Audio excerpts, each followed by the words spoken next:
Welcome to the Page 2 podcast, where we uncover the strategies, systems, and tactical decisions that move brands beyond Page 2 and into real visibility across search and answer engines. Our guest today is Lily Ray, the VP of SEO and AI Search at AMSIV. She spent years reverse engineering Google's algorithm updates, and we covered a lot of ground in this episode. We unpack how AI models are still heavily reliant on Google's index, why that relationship might not last, and what it means for brands trying to stay visible as traffic declines and attribution gets messier. She also breaks down how tactics that work today, like scaled listicles, might be setting companies up for long-term failure. The real story here is about trust on the internet. Lily argues that as AI floods the web with content, the only durable strategy is investing in real expertise, what she's long championed, EEAT. But at the same time, she's watching a wave of manipulation, prompt injection, and low-quality content game both Google and AI systems. And that creates a tension. Do you chase what works now, or build for where the algorithms are going? This is one of those conversations that forces you to rethink what winning in search even means. Because if visibility is now controlled by systems that summarize instead of send traffic, then a lot of the strategies we relied on for years start to feel fragile. And Lily doesn't shy away from that. She's very clear about what's working, what's risky, and what she thinks is going to break next. If you learned something new today, take a second to subscribe to the Page 2 podcast, leave us a rating or review, and let us know it resonated. We'd love to hear your thoughts. All right, let's get into it.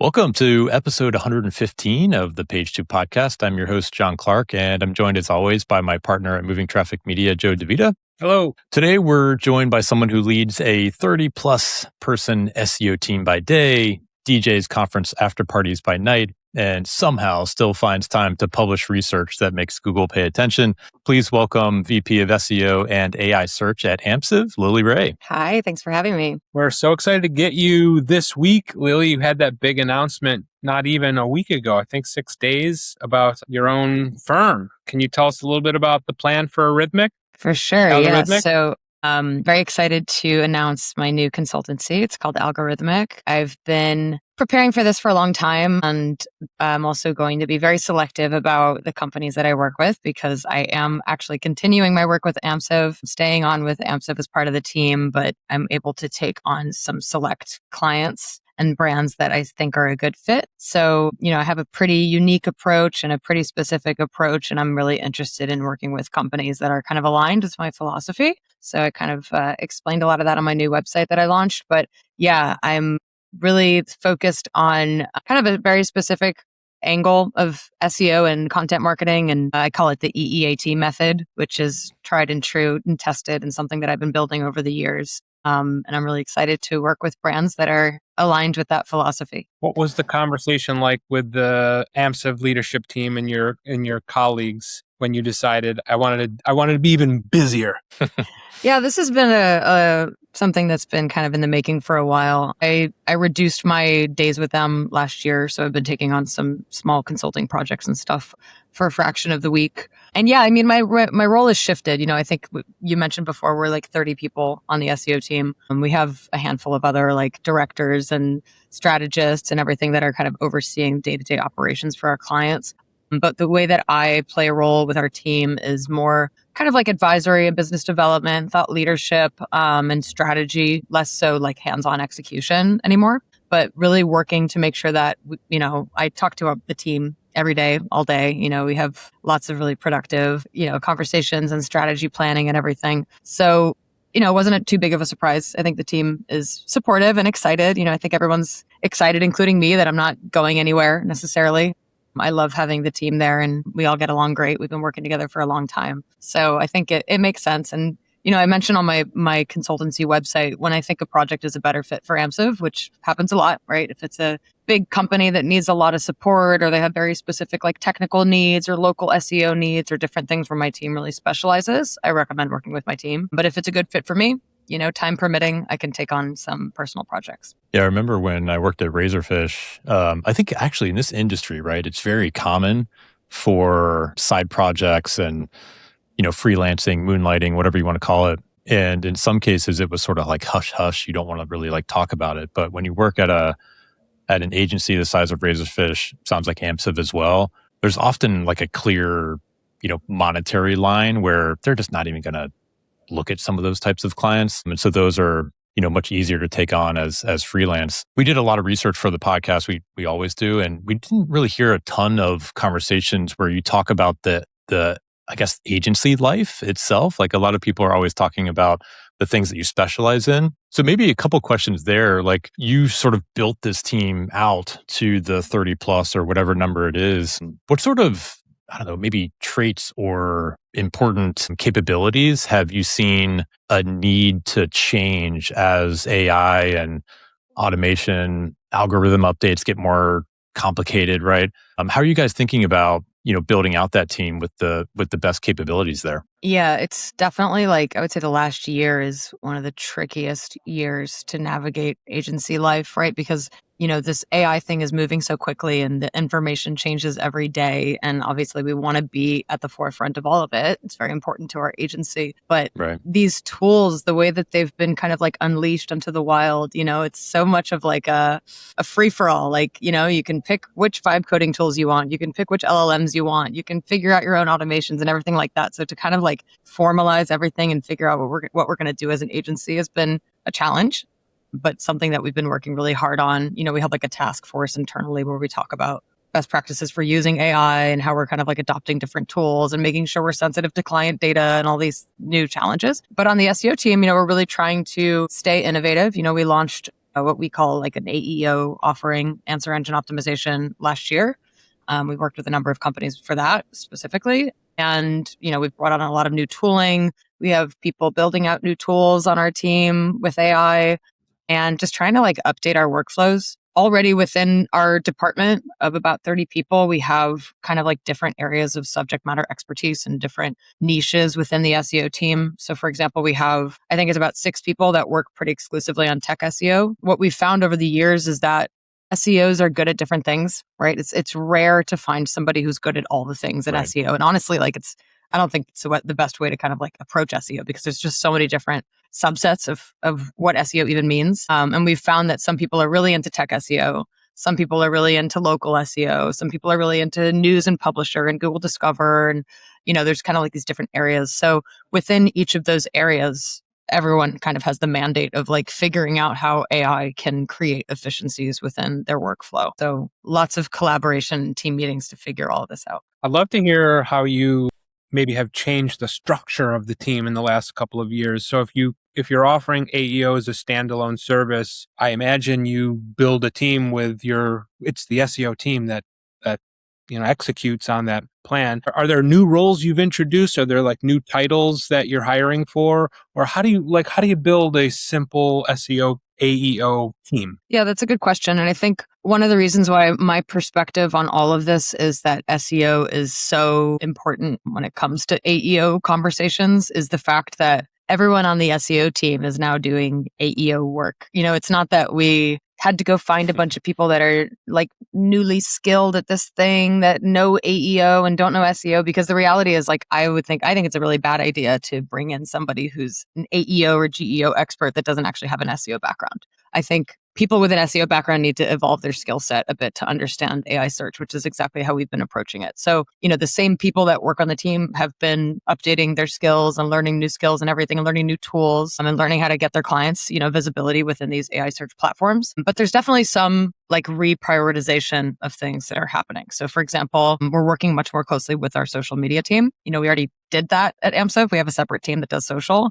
But now if we do an AEO audit, we're going to make sure that search and social teams are working together. We're also considering bringing on some new people for digital PR because we've traditionally partnered with some digital PR agencies, but we're seeing obviously more and more of a need to do a lot of that work in-house. But honestly, I would say the same skills that we've looked for in terms of hiring, we're hiring some new people on the SEO team right now. We just need to make sure that they're super enthusiastic about AI search and kind of learning all the new things. But again, I would be very cautious to bring anybody onto the team that doesn't understand SEO fundamentals, because in my opinion, the best thing you can do for AI search is good SEO still. Love that. We've heard a couple people say that curiosity seems to be the attribute that is rising to the top, because just you have to be curious about these tools and figure out how they work and really just play with them to sort of understand, how to evolve the skill set, right? But that foundation, 100% agree. You were back on the podcast before we were hosts back in 2020, and the conversation was heavily around EAT and I guess even COVID back then.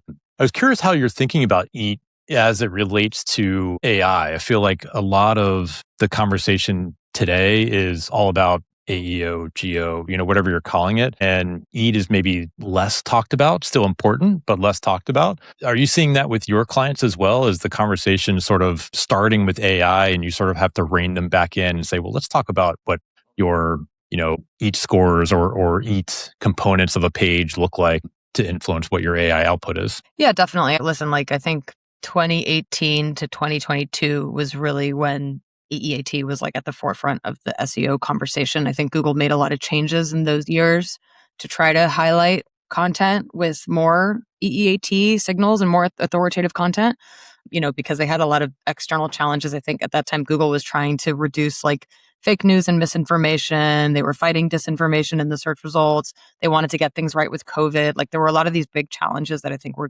EEAT really came into the conversation in SEO. And I do agree that with AI overviews and AI mode and a lot of these big changes that Google has done, it's kind of taken a backseat in the conversation. And certainly we've seen that with clients where the name of the game right now is just to get as much AI search visibility as possible. And the reason why I, launched my consultancy Algorithmic, where the main thing that I focus on is an EEAT driven methodology, despite the fact that maybe it's taken a backseat in conversations, is I think it's where all things always coalesce in the future. This is where it's all going to go. I think we're still seeing it now. There's this new challenge of search engines and LLMs dealing with an influx of kind of low quality AI generated content. There's a lot of that they're managing, but I think where they want to go always is highlighting expert, authoritative, content with experience and expertise and all of this. So I think the more that you can invest in that, the safer you're going to be long term.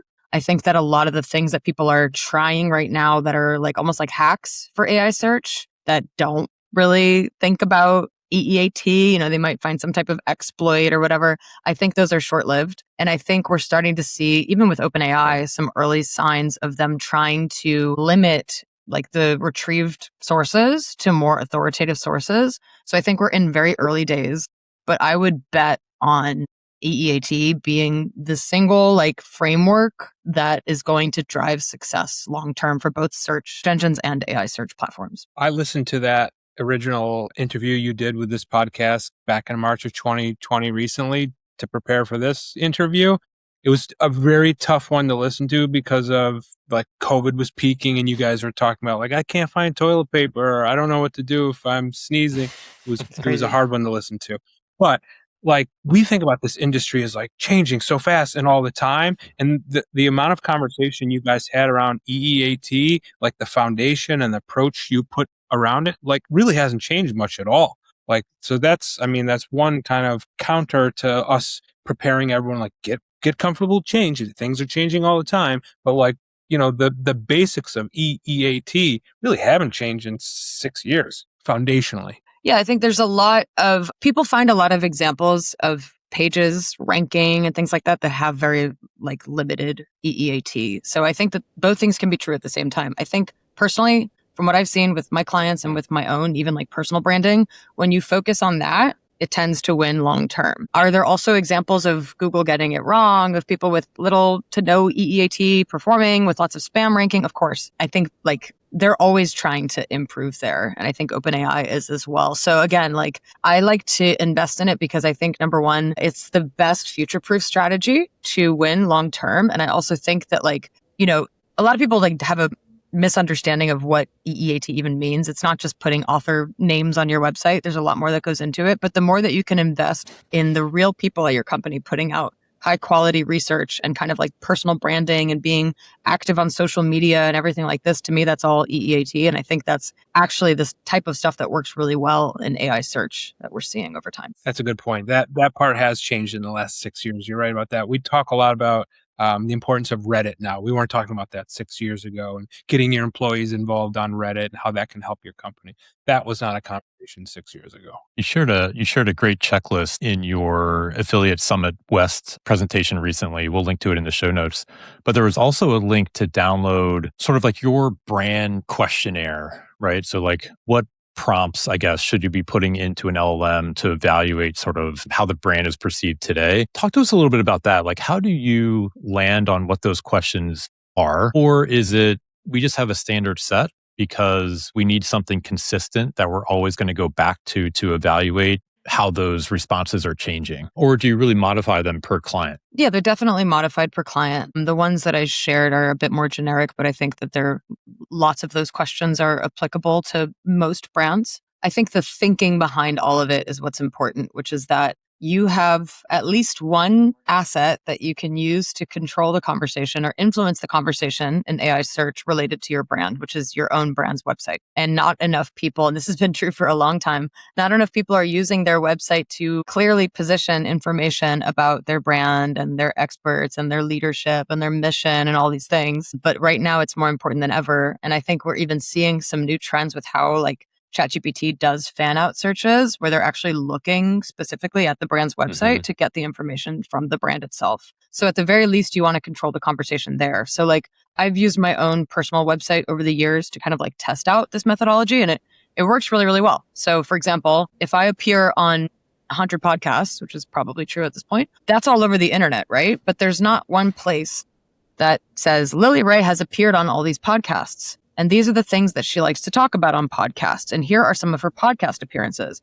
And then you can list it all in one place. You can use some structured data to say, this is Lily. She's the same Lily that has this LinkedIn page and has this X account and has all these things. It just makes it so much easier for search engines and LLMs to know that there's one consolidated place for all that. So that's what I like to start with. I think that's a very zero risk approach to driving more visibility in AI search, is to really control the narrative on your own assets. So it can be your own website, your own social accounts. Maybe you have multiple websites that you control, and making sure that's all buttoned up before even thinking about what other people are saying about you. You want to make sure your house is in order. So I think a lot of brands have over the years maybe had a lot of that information in images or places that are not as easy to understand. So a lot of it's just making it very clear on the website. Yeah, you had a great example of that where your title had changed at AMSIV and you basically had to treat it like a local citation, right? You had to go out, try to get all of them updated to your current title. I thought that was really interesting, just the way that you sort of piece those two things together, something that's very common on the local side,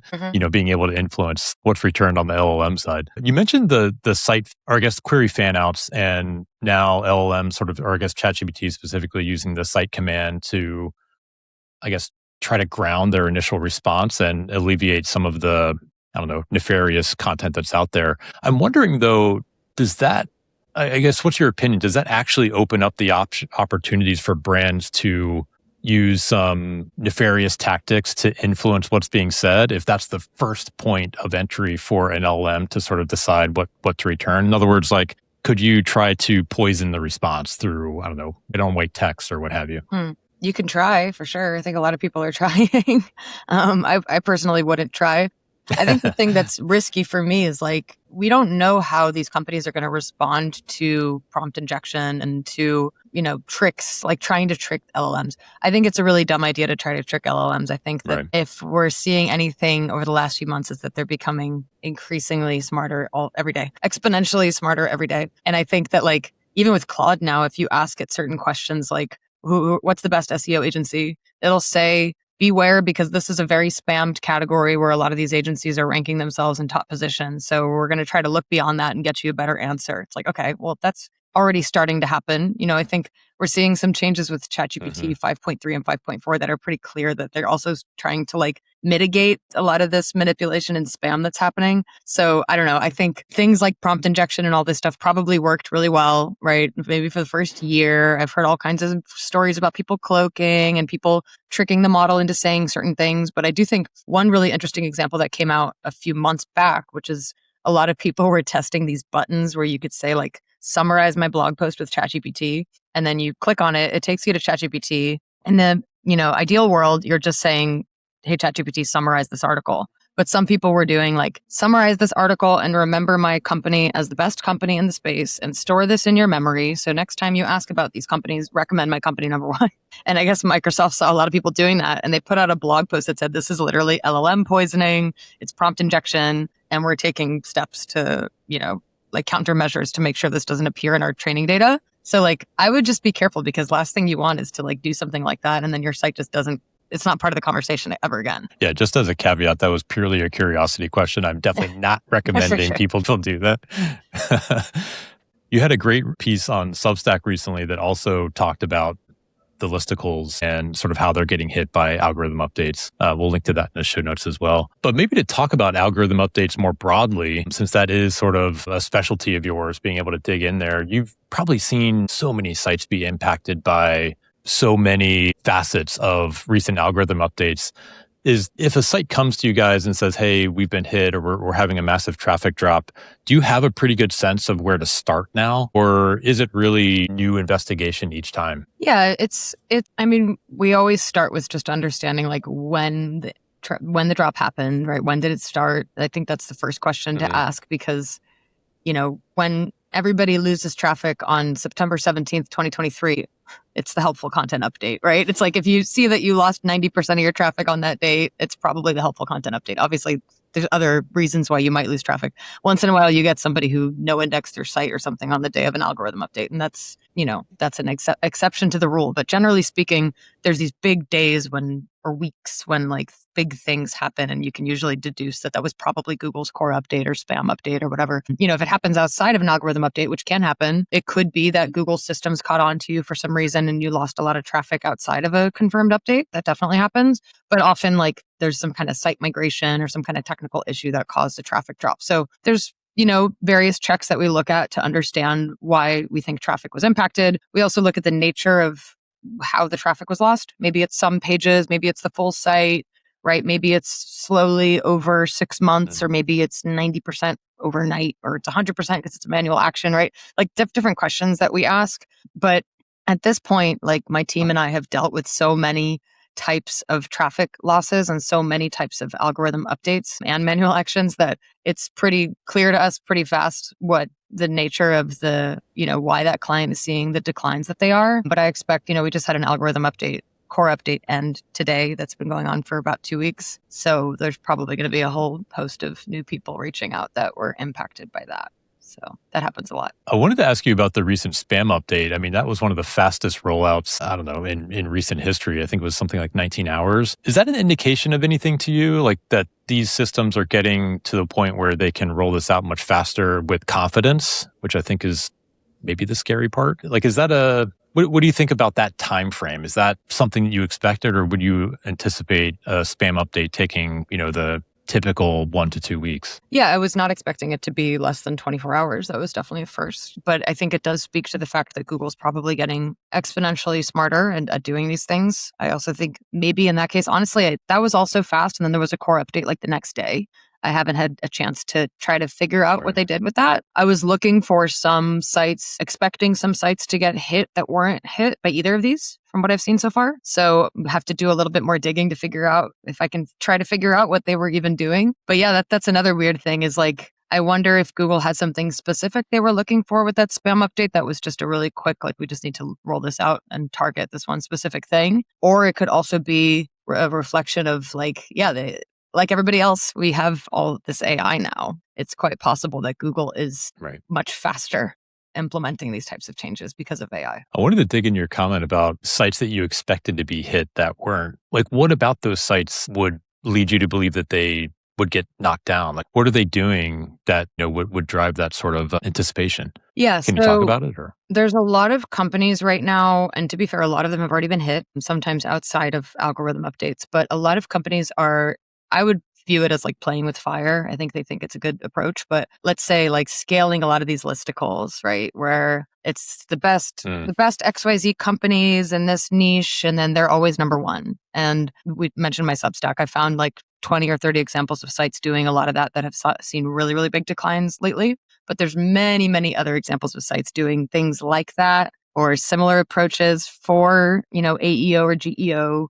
And it's working really well. So I was expecting, because it's working so well, that Google would do something aggressive to combat it. Maybe they're still working on it. Another reason why I was expecting that is because now there's been multiple articles in very public places about it. So I worked with a BBC journalist a couple months back on talking about these listicles. I just literally before this podcast saw that the New York Times have talked to them a little bit. And that article just came out about the listicles yesterday in the New York Times. The Verge wrote about it a few days back. So like when Google starts to get embarrassed publicly in a lot of places, usually you see really, really extreme countermeasures. So I feel like even if we haven't seen it this time, I imagine at some point they're going to have to do something. But in the meantime, it feels a bit like a free-for-all. It feels a bit like the Wild West, where a lot of these companies are doing very manipulative things for AI search, and they're working incredibly well, both in Google and ChatGPT, which is why normally it doesn't take Google this long to nullify those types of approaches. One thing that I always thought was interesting, and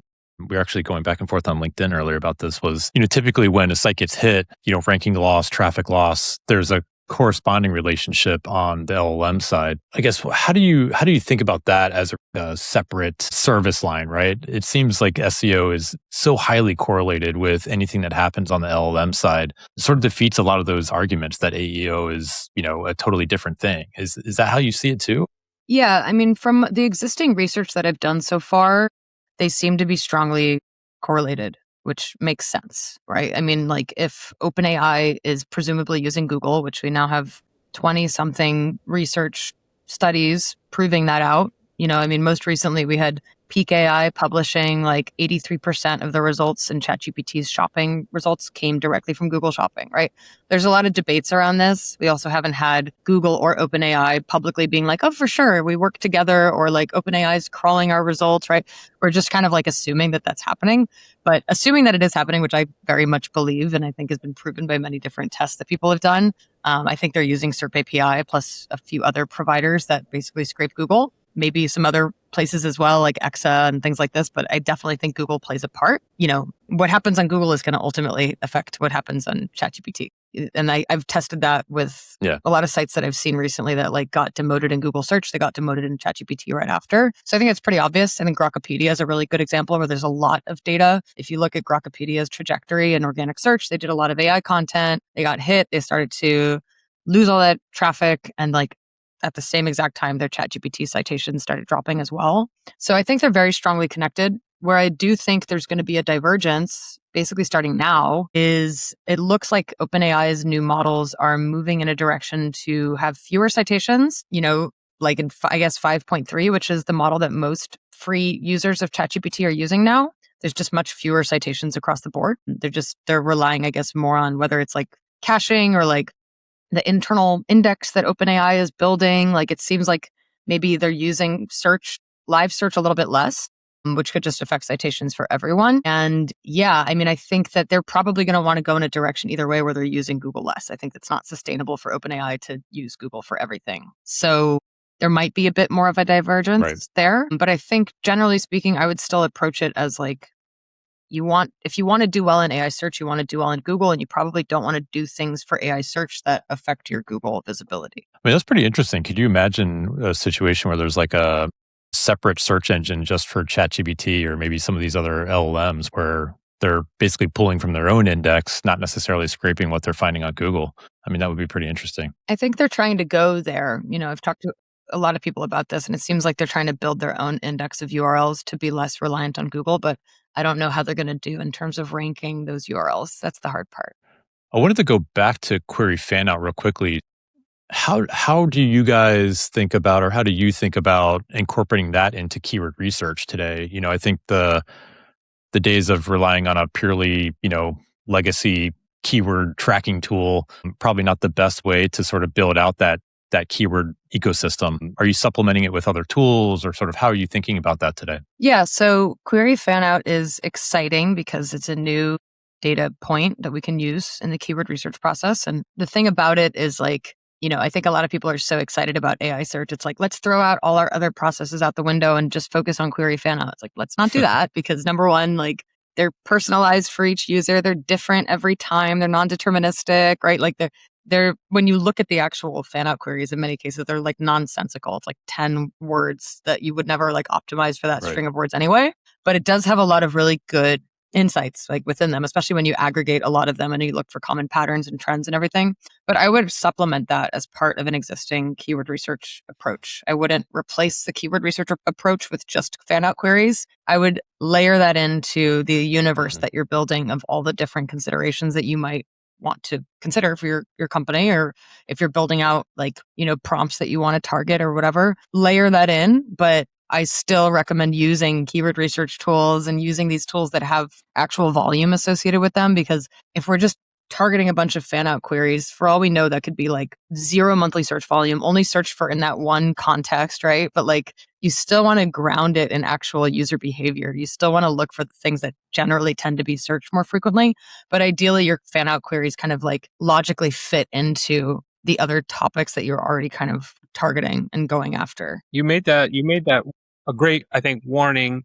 It may have been in that Substack that you published in January, but like, be careful of chasing that long tail, where we often use long tail as part of the keyword target strategy, but it's mostly to justify a focus around, medium volume or low volume keywords. Now the long tail is just like, there was one person who made this, and maybe just because you can get that data, you can't build an optimization strategy around the one person. So it takes a lot of manual, like you still need kind of like a 1-by-1 view. Does this make sense? Can I bucket this one query or prompt into a set of similar prompts? It's hard work. I mean, you can probably build your own piece of software to help you, but it's still a lot of like manual work. I was going to say, we built a tool on top of Mike King's Qforia. And if we identify a page that we want to target with our traditional keyword research data, then sometimes we'll use the fan out to build out, FAQs, or to identify maybe a section of the page that we didn't think about from a topic perspective. So we're figuring out ways to sort of layer those things together. I think we're getting an overall better piece of content out to the user by making sure we're covering all those topics. Totally. Yeah, I agree with that. I think if you can use the fan out queries to add like a deeper like personalization or just like deeper insights into content that you're already targeting, I think that's the right way to approach it, but not like, I think already some people are, let's create one page for every fan out query, just like the same mistakes that people made during the helpful content update. So yeah, it's not an opportunity to scale lots of low quality content. Yeah, totally. I wanted to talk a little bit about measurement in this sort of like AI ecosystem. When you're talking with a client around like, what are we actually evaluating for success? Certainly it can't only be traffic, because we know traffic's been hit pretty dramatically throughout the recent changes. So what are you talking with them about in terms of how to evaluate success from the strategies that you're implementing, specifically around like LLM visibility? Yeah, it's probably the hardest conversation that we have to have right now, even though it's the most important one. Number one, the most important success metric is revenue and leads. And if people can self-report that they're coming from LLMs or whatever, that's super helpful. But what makes it really tricky, and obviously, yeah, if you can see conversions coming directly from referrers that come from, AI search, that's helpful as well, even though we all know that that's not always how it happens, right? People might learn about a brand in AI search and then come back a week later to Google and Google it or whatever. So attribution is very messy already.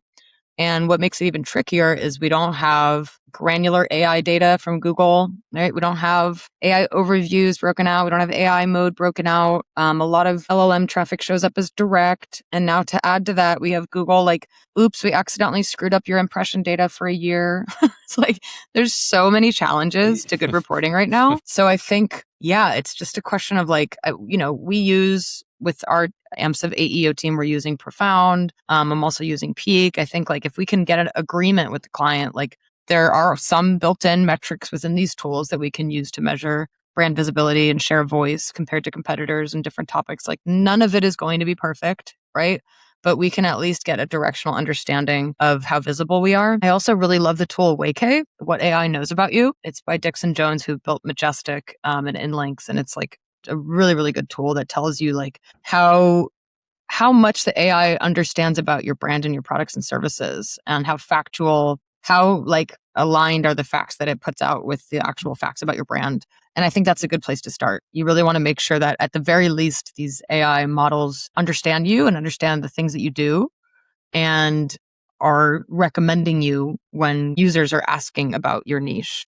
So that's a great tool that has some really great metrics that we've been using as well. I love that. I feel like we have conversations with potential clients, existing clients all the time. And oftentimes the first question is, well, how do we improve our visibility? It's like, well, wait a minute. Do you even know what they're saying about you?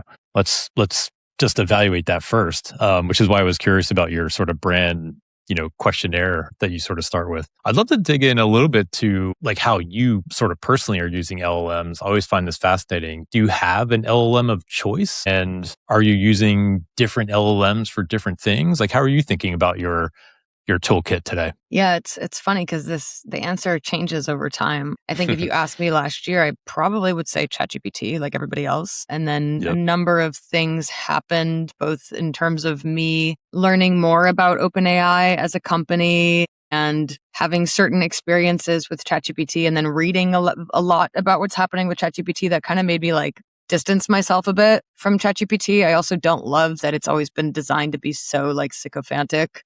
I want like truth. If I'm going to be asking AI things, it doesn't need to like Right. pat me on the back. So that kind of happened. And then I think of several months back, I mostly transitioned to Gemini just because I felt like Gemini was doing a better job of answering questions. Obviously, it has Google's index like built in. So it's going to, generally speaking, I think it had more accurate answers in my experience, at least. But then I would say January of this year, Claude just started to become so much better for like work related tasks. So I really started to shift to Claude when I needed things to be like calculated correctly. Like I think Claude does a better job of like bringing in external tools where there's like less room for error. And then as soon as Claude launched Cowork and Code's been around for a while, but really Cowork was the thing that like, okay, I live on Claude now 24/7. It's my assistant. It's the best. And I'm using it for all types of things. I've more or less made the switch to Claude too. It's just phenomenally better, especially when you're trying to build a tool or modify something on a page. It's just highly accurate on the first try so often. It's great. Can you take us through like anything that you're building or you have built? What was the process like where, you sort of started with the LLM through the completion? How long did it take you? Yeah, I have Claude Cowork set up to do various tasks for me. So, I have it hooked up to Search Console and Analytics for some accounts. There's Dispatch now where you can like be on your phone somewhere and you can like talk to Cowork on your computer and you can have it do me sitting at a restaurant doing core update analysis through Claude on my phone. Like there's so many opportunities now. I have it hooked up to the Ahrefs MCP. Yeah, I have it hooked up to Data for SEO. I have it hooked up to my WordPress website so it can like help me manage WordPress. And it's really cool. Like the ability to check in on like Systrix performance or Ahrefs performance or do a batch of, domain analyses and like look at different data points over time. And again, like from my phone now with Dispatch, like you can literally like do it from anywhere. So like just the ability to talk to Claude Cowork about SEO data is amazing. And I'm also doing a lot more research. I'm excited to start sharing a bit more of this where I'm like, I guess vibe coding, right? Like taking different data sources from different SEO tools and running some type of analysis and then building like tools and visualizations that I plan to publish on the Algorithmic website to kind of show what's happening in SEO over time. But even with my Substack recently, like I did a quick analysis of how companies are doing in SEO compared to AI search. And I was able to use the Ahrefs MCP with Claude to pull that data in really quickly. Yeah, we just started building some things with both Ahrefs API and MCP, and it's just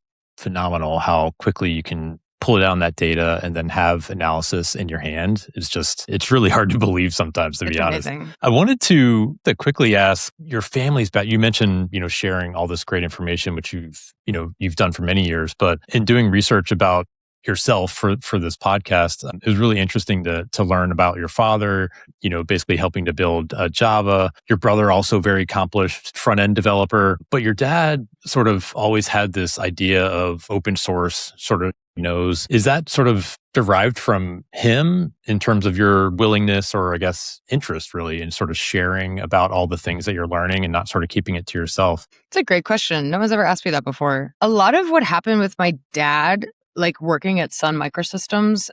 So my dad worked at Sun Microsystems my whole life until Oracle bought Sun Microsystems, which I think was like maybe 2000, maybe 2005, something around that time. Can't really remember, but my dad he believed so much in open source. And that was just such a big part of like the conversation when I was a kid. I didn't even know what that meant, but I know it was something that he defended really heavily and like he really cared about. And I think that kind of like approach and philosophy informed a lot of how my brother and I were raised. We grew up with the internet. We grew up on computers. My dad was showing us all kinds of stuff from day one. And I think, I think about this a lot. Like, why do I care so much about this stuff? Right. Because the way that I care about like SEO is not, it sounds really nerdy, but like, it goes way beyond just like SEO for me. Like it really goes back into the fact that I grew up on the internet and I really want the internet. I view it as like a public resource, right? Or like a thing that all of us share. And I want it to be as amazing and helpful and informative and useful of utility as it was for me growing up.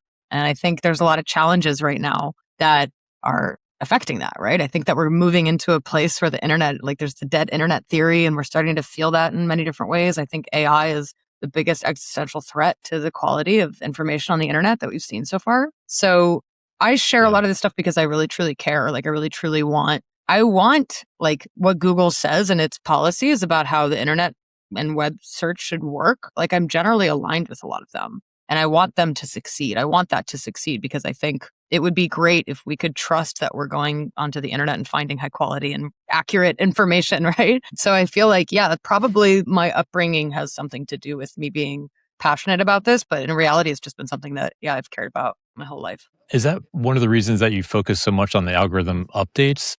Because I feel like there's so many sites that get caught up in some of these algorithm updates that are maybe unfairly targeted, or maybe they just didn't know, right? Like a small site owner who sort of built this site into something that has a lot of traffic, and I don't know, they read a incorrect blog post somewhere that said you should buy a bunch of links and that's how they're successful. So they go and do it. They may not even know what Google's guidelines are, right? Yeah.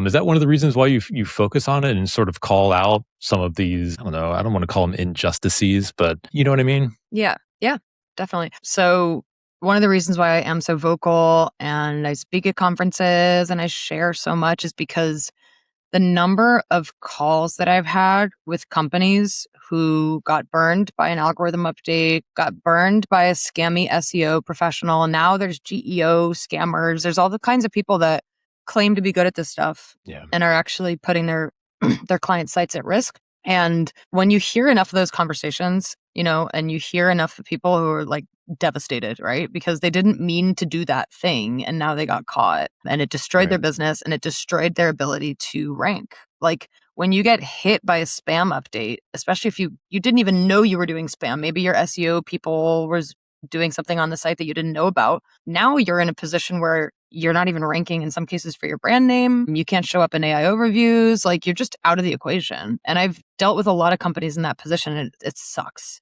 It really sucks to me that like people are getting taken advantage of by SEO people or scammers or whatever it is. So that's why I'm so vocal about this because with the algorithm updates, usually Google is cracking down on something that was already in their policies. But most people didn't know that it was in their policies. Like right now, I see so many people tweeting things that are like, oh yeah, like I've automated my entire SEO process with Claude and I built all these pages and I have it hook into keyword research and build all this stuff. And it's like, whoa. Like Google's had rules about content automation for like 20 years. And I think people just get really excited. And then a month later, 3 months later, they're like, oh my God, my website's been destroyed and removed from Google search. How do I fix it? And then they call me. I try to get ahead of those conversations. Yeah. I'm going to try to make a quick transition from spam to clickbait because first of all, you put so much great material out online for the world to see, but Google's seeing it too, because it feels like a lot of the things that you find, they're reading it and fixing it shortly after. And the work you've done understanding Google Discover, I think is one great example of that. The study you did around clickbait and how so many publishers were benefiting from using clickbaity titles, and then shortly after you published this research, it changed. So I didn't want this interview to end before we mentioned all the great work you've done with Google Discover too. Anything changing recently for you about how you approach optimizing for Discover? Yeah, that's a funny one to me because Discover up until a few months ago, I would say was really like a gold mine for publishers. We did Google Discover audits. We've been doing that for the last few years and very successfully. We've helped companies drive a lot of traffic in Discover. Sometimes you can get like 1 million or 2 million clicks a day. I've seen a site that got 4 million clicks in one day. But yeah, it's something that Google's cracked down on. I don't know if it's because of anything I've posted. I think it's so obvious that clickbait worked so well for so long in there. I don't know if they cared for a while. It was very funny to me that like their policies said don't use clickbait in Discover. And for probably 5 years, the best thing that worked in Google Discover was clickbait. Believe it or not, I've spoken a lot about Google Discover publicly, but most of my real tactical advice for Google Discover, I have been very private about for this exact reason. I talk about it at SEO Oktoberfest where the talks are private. But yeah, I don't know that Google even really cared that much about cracking down on what's happening in Discover until recently, the last few months. And I don't know if this is even them cracking down on Discover as much as it's just another place for Google to put a lot of AI features and put a lot of YouTube links. The last few months, it feels like Discover is almost all social media, mostly YouTube, a lot of X, as well as a lot of, like video content and social media content. So I'm seeing a lot fewer publications cited in there. And I'm seeing a lot more like Google aggregating all the publishers together and then using generative AI to create a description of what the article is about, which presumably reduces click-through rates. So I'm afraid that we'll see what happens. I'm afraid the glory days of Discover might be coming to an end for now. Interesting. Do you anticipate them rolling out more AI features in Discover that also sort of cannibalize clicks as well? Yes, I think the answer to that question in all things in Google is always yes, unfortunately. It's all things, yes. All right, well, let's wrap up with a couple rapid fires. Do you have a habit outside of work, right? You're well-known DJ, drumming, into fitness. Is there one of those or maybe something else that sort of helps improve your decision-making as a leader? Yeah, I think, so I do a lot of, you mentioned fitness. I do a lot of Barry's boot camp classes, which for anybody that doesn't know, it's like, Love Barry's. Yeah, like drill sergeant, running on treadmills and, calisthenics and weight training and stuff. I do that a few times a week. I do bike riding. I do a lot of going out dancing and seeing DJs and just basically raving. All those things are really, really good for my mental health. Like it's a really good take a step back and not think about, or maybe I still am thinking about, but at least give myself some mental space and a break from the computer and tech and everything like that. I find that when I'm on the dance floor, especially in Berlin, where I like to go dancing a lot of my best ideas come to me. So I feel like it's really important to give yourself time to think and like physical activity, because that's for me where I have the most like clarity and ability to process information. I want to shift gears totally. Agentic commerce. Is there some product or service you buy enough where you can't wait to offload that purchase to an agent? And is there also something that you'll never give to an agent to buy for you? I would imagine within the next couple of years, like groceries, right? If you're usually buying similar groceries and things that are kind of like routine purchases, like with Amazon, toothpaste and stuff like that. But I haven't thought too much about that because as it stands right now, I think we're still in such early days that I wouldn't feel comfortable offloading a lot of those decisions, but probably things like my shoes, I won't offload. That's a very AI is never going to understand my outfit decisions, maybe not for a long time. It can make recommendations, but I would not want to give it my credit card. Right.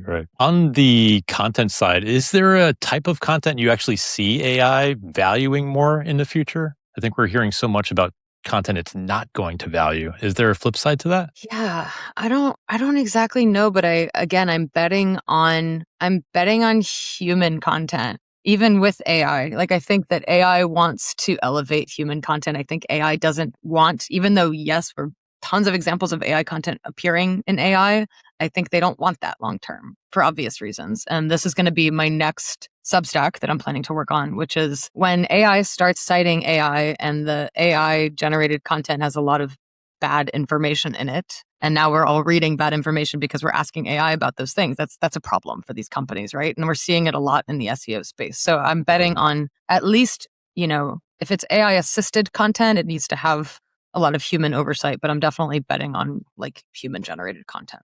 One more from me.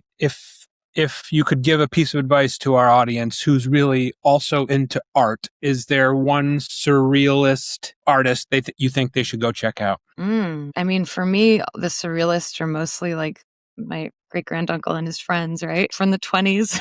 I don't know if I can think of any surrealist artists that come to mind. My friend Annika Rea, it's not so surreal, but she's a really awesome local artist here in Brooklyn that does performances where she dances with paint and creates these canvases cool. that look like Jackson Pollock work, like canvases, and they're very, very cool. So I would check her out. It's Annika and then RHEA, Rea. We'll definitely check that one out. All right, last question. Best city for a DJ set, Berlin or Buenos Aires? That's a great question. Buenos Aires is better because the crowd is better. You get everyone really in tune with the music and dancing. I know it sounds crazy because Berlin has amazing crowds. The difference with Berlin is that half of the audience is also a DJ, at least. So you're playing to a room full of DJs, and I don't love playing to a room full of DJs. I prefer to play to a room full of dancers. Totally. That makes sense. All right, Lily, this has been amazing. Thanks for being so candid and spending your time with us. Let our listeners know where they can find you. I'm sure you have quite a few speaking gigs or maybe even future podcasts coming up. For sure. Yeah, so I usually just say Google Lily Ray and then pick whatever platform you want to follow me on. But I recently launched Algorithmic, so definitely check that out because that has a lot of my latest work. So that's algorithmic.co. Great. We'll link to that in the show notes as well. And thanks again for joining us on the Page 2 podcast. For those listening, if you enjoyed the show, please remember to subscribe, rate, and review. We'll see you next week. Bye-bye. Thanks.